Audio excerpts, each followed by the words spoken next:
Alright, guys, so Cargo has made a video, and this video is every new TBC change you must know.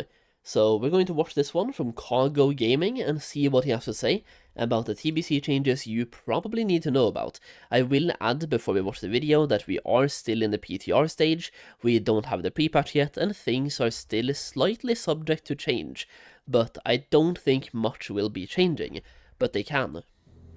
Good morning, evening, or afternoon, everybody. Today I'm going to be going over all of the biggest changes that you are going to see in the He's probably going to be in the bottom corner, isn't he? Like the entire video, so I can just go in the top one. Burning Crusade Anniversary experience. Some of these are just core to the jump from Classic to TBC that I think are very important for people to be aware of because you simply just might not know, as well as all of the other changes that they are doing with the game that just weren't there to begin with for the first time or second time around, whatever time around it is, because this is coming up on the third time to give TBC a whirl. But before we get into the video, it is Thanksgiving here in the United States, so just want to say happy Thanksgiving to all my fellow Americans, and I am most thankful for being able to chase my dream every single day, having a healthy family, having a healthy life, and just, you know, being able to share knowledge with you guys and you guys enjoying it. So tell me down below what you guys are most thankful for, what your favorite food is, and what you are enjoying today. But without further ado, let's dive right into it. So the very first thing that you guys need to be aware of is the massive upheaval for classes, talents, all the changes to stats, how they get optimized. There is so much. So nearly every class gets a completely new talent tree, completely reworked. Some things that are like iconic things, like for mage right here, ice block is a iconic spell for mages. It's usually right here in the tree, gets completely changed, and it is now in just a baseline spell, so every mage gets ice block. And a lot of like drastic changes like that happen and occur in it. And then you also just get a reworking and rebalancing of abilities. They take a lot of them away, they add to it, they change it in so many different unique ways that I think is really cool. And I think it helps classes become a little less bloated. You have a lot more free buttons, things like that. A lot of the hybrid classes, so like Shadow Priests, Druids, Paladins, Shamans, they all become really good and really useful, and it is really, really nice. Another thing specifically with Druids is using a lot of items like Sappers for engineering does not take you out of form. So someone commented that yesterday on the tier list video, so huge shout out to you for that, man. I appreciate it. Then Haste is a new stat, so everyone can get the offensive stat of haste. Usually, like, yes, it did exist in classic, but it was pretty. Doesn't that count for like using a potion as well in druid form? Because I feel like feral just gets so much easier to play in the Burning Crusade, and that is not even talking about the actual changes done to feral. It is just being able to use potions, sappers, and pretty much all consumes in cat form. Pretty much troll racial and like mind quickening gem. It was very, very hard to get, but now you are able to get haste and you're able to blast with it. So if you like look at ranged here, you can see speed and how fast you can attack. 0% haste is your rating. Obviously the character sheet changes if you're not using an add-on to do that already, but there's just so many things that get added. Hit gets reworked a little bit. It's now like a stat on your stuff. It's a hit rating instead of that. The default copy gear doesn't come with any, so I can't really show you that, but like critical strike, as you see, it becomes critical strike rating instead of crit percent. So that is just a big difference from what it was. It doesn't, they do have values, but I don't have that breakdown off the top of my head. Then expertise gets added to it as well, and some other things are like optimized flight paths. Like if you, the best one is if you go from org to any like crossroads to ratchet, that's a direct one now. It doesn't go crossroads to org to ratchet, so like you save so much time with flight paths. Your mount Optimized flight paths, baby. Yeah, dude. gets at an earlier level, so you can get after it. I'd almost say like the leveling experience in TBC from 1 to 60 is probably 50% faster because of all those classes, all of those talents. There's a huge EXP reduction 1 to 60 as well. Yeah, it seems to be about between 33 and 40% faster for most classes based on the testing that I've seen, both on the PTR, from back in the days as well, from TBC and Classic. It's just a lot of changes, right? a lot of elite quests as well, and they give you more experience in the TBC pre-patch and in TBC itself than it does right now. Some elites are no longer elite, so you can solo those quests, which also makes sure that you can do more quests in each zone, instead of having to skip the elite quest, for example, if you don't have a group. So you can simply start doing more quests than you did before, you save time on the flight paths, there's a couple of more quests added as well, and yeah, just a bunch of changes. Even having access to Paladin plus Shamans as well on both factions now ensures that Paladin buffs while leveling, if you're doing group content for example, or Shaman totems while leveling as well. Just a bunch of small things that really adds up over time and makes leveling way faster and way easier. You also have the fact that after level 30, I think every single level they have reduced the experience requirement to level up, but after level 30 it is really noticeable in the TBC. Like the less amount of experience required per level, it's a lot. So you do level a lot faster. So you're moving around so much quicker, you're moving around so much more efficient. The quests are so much easier. A lot of the elite quest mobs get turned down to normal ones, and it's just so much faster. So if you're like me and you don't have a character for where you want to play yet, I would just wait till pre-patch. Honestly, it just saves you so much more time. And this right here brings me directly to a video that I made yesterday. Please, Blizzard, re-enable the permanent Onyxia buff that we had for a week. Like, why did we only have it for a week? In retail, the anniversary event lasts until, and let me double check here, like, if I just exit here, I'm playing retail at the moment, right? I'm online on retail here. On retail, the anniversary event lasts for 1 to 3 weeks. So why does the anniversary servers, like the classic WoW servers, only get 1 week of the buff, when in retail the anniversary event lasts for 3 weeks? The buff in anniversary should either last 3 weeks like we have in retail, or be permanent.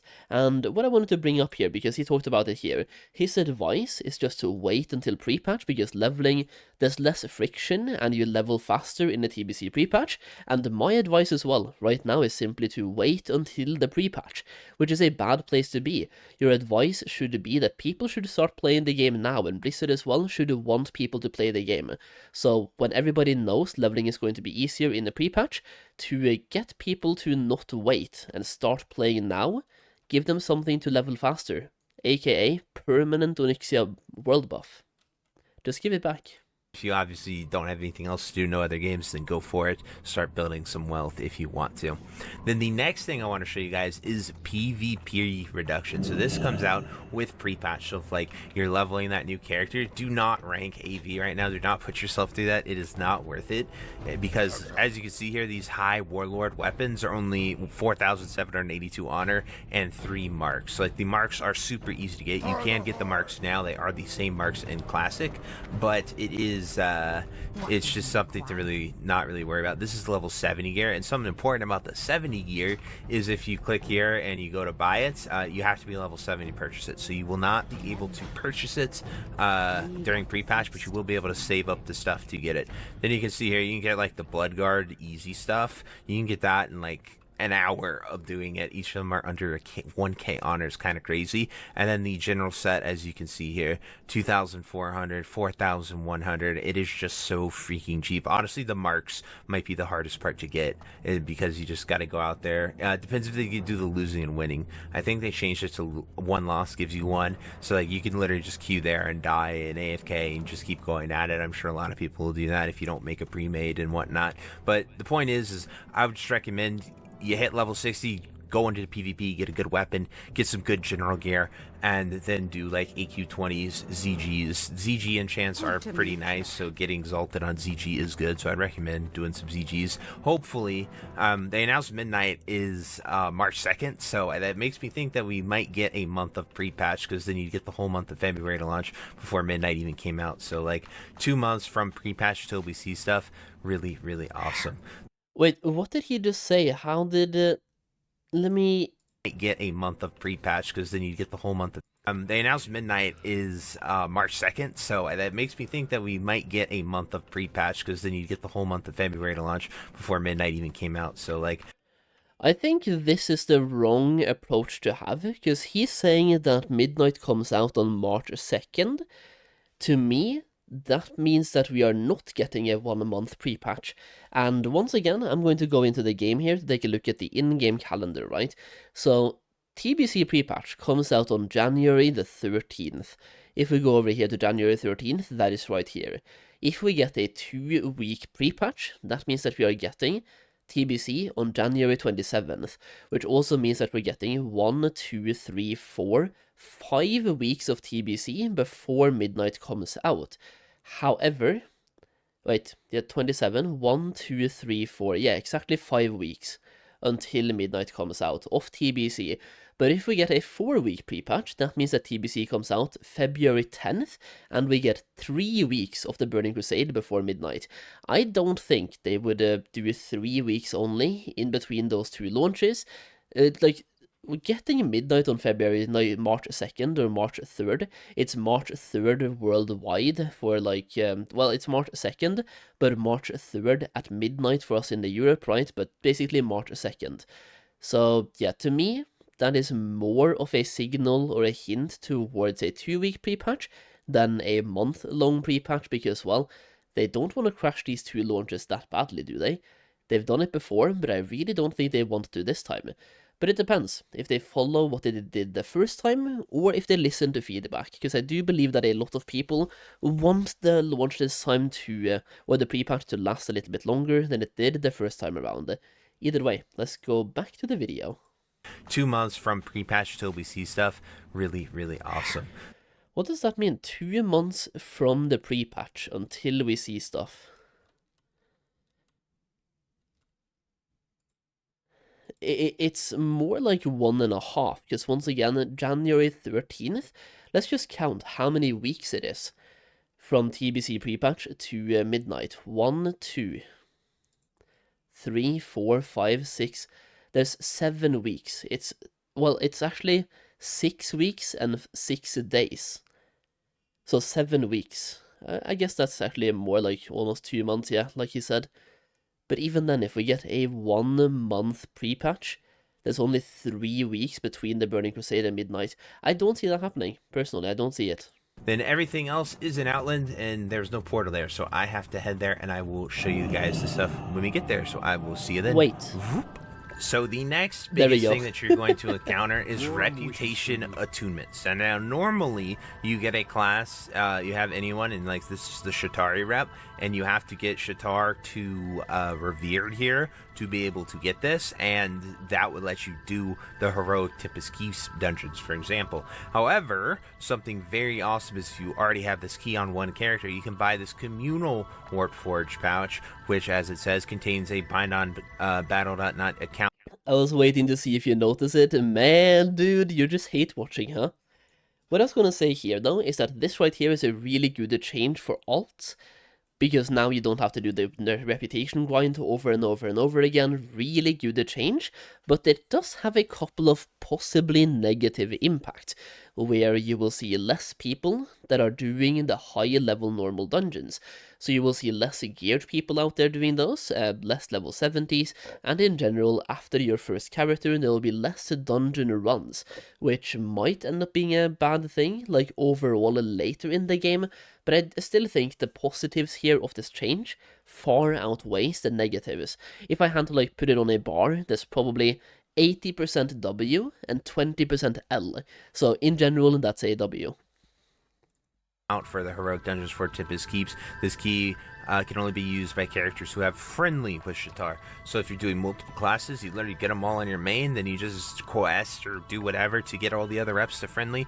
Friendly is 3k rep. It does not take long. You just do a few quests, do a few whatever, and you'll get it really freaking quickly. So it's just an absolutely amazing thing. And as you can see, it costs 100 gold to do it, but 100 gold is way less than it would take to get a key here. So definitely worth doing in every aspect of it.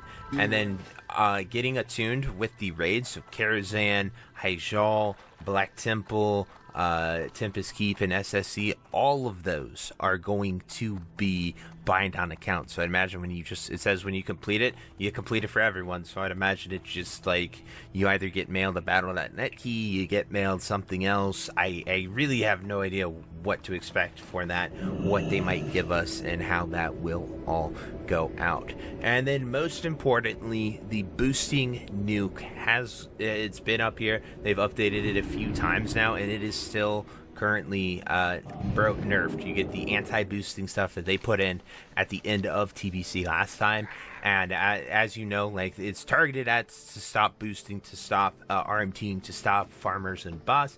However, individual players who might farm something solo for gold are definitely impacted. So I'm going to show you two things. One of them actually still works, so that will be the second one, but the next one I'm going to show you is slave pins. So I'm going to head there and show you guys just how awful it is. So I'll see you then.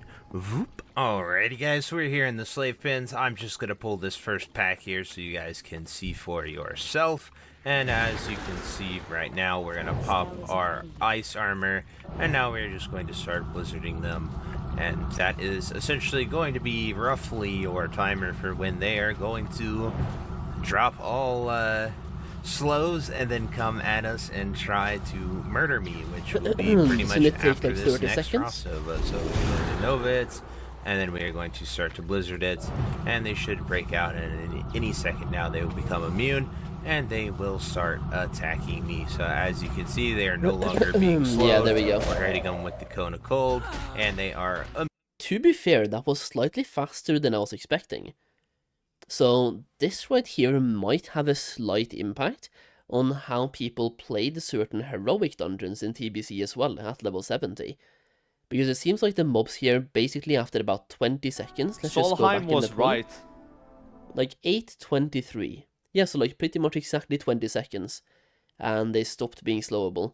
So you have 20 seconds from when you start the pull until they can't be slowed anymore, it looks like. So yeah, that might have some impacts on level 70 gameplay and TBC heroics. Also, thank you for the follow over here on Kick, by the way. Immune and you go dead. So that is exactly what is going to happen if you try to boost in these slave pins or any other cursed instance. So pretty much every single one that is popular for boosting, I have gone to and bro, tried. I can't stop. Scarlet Monastery is a little weird. I'm not really sure what's going on there, but if like I blizzard them for 30 seconds straight, the same effect happens.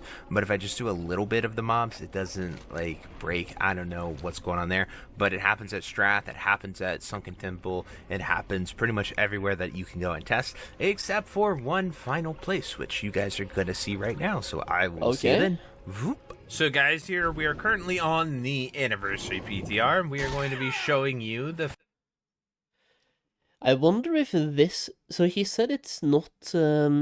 he also sent a message to me that it wasn't nerfed in Zeta G, and I'm wondering if that's because Zeta G is a raid.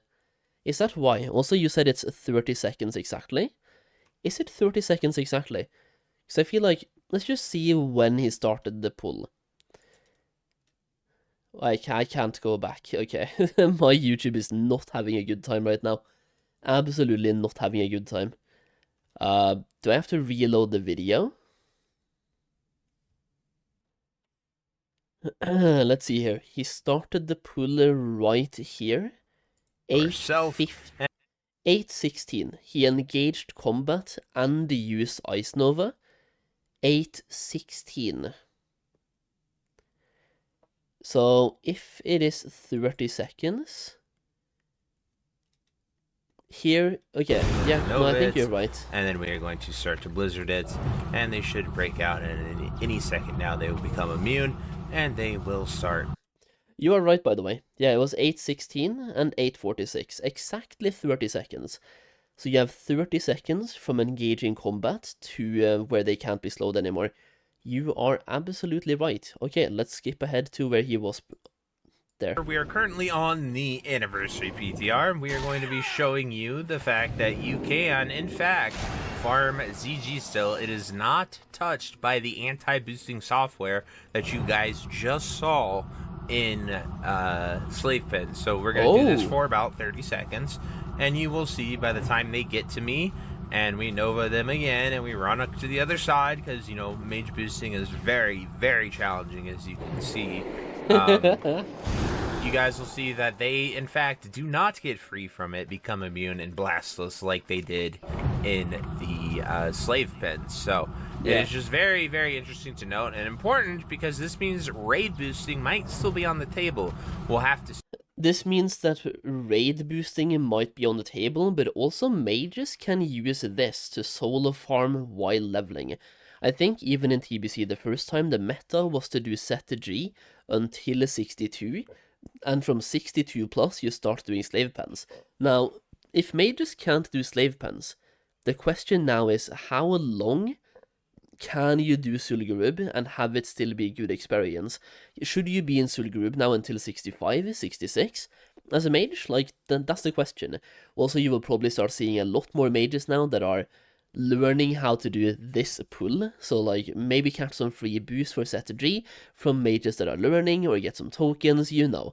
There's going to be a lot of mages in set G right now because they have to level, or a lot of them will be leveling by doing set G farming because they can't do slave pens. See, obviously, when we get to Karazhan, we'll have to see when we get here. But as of now, you can come here, you can do this, you can blast these mobs, and you'll be able to get pretty good XP, as well as, you know, like, you can go from 60 to 62. How much you get? As far as boosting, once you're 70, this isn't going to be a good boost, but while your mages are still at 60, you're still grinding, it can be a very, very problem. Yo, for anybody like myself, by the way, with 2 accounts, this right here might be the play at launch, to level up 2 characters at the same time.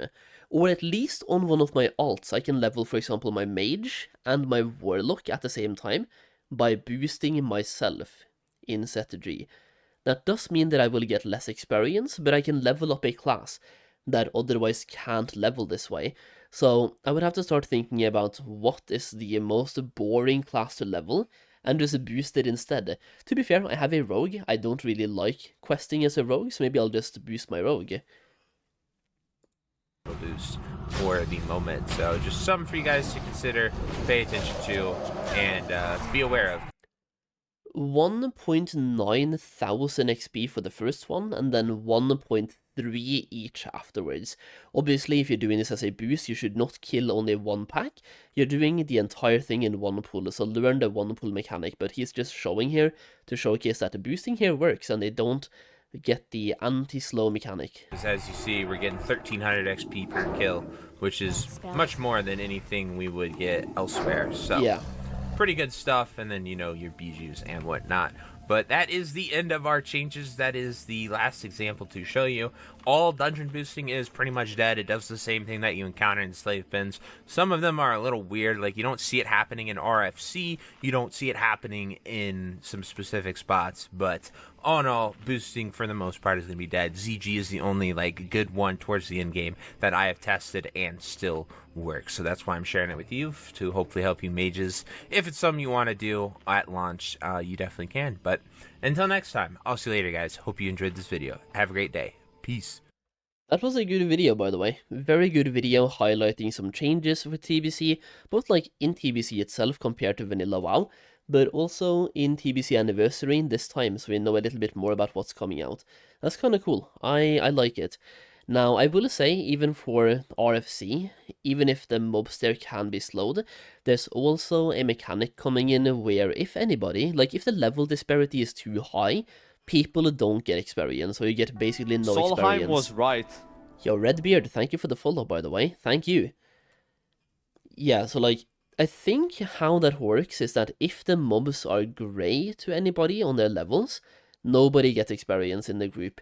So a level 70, for example, can only really boost the Burning Crusade content. Otherwise, nobody gets experience.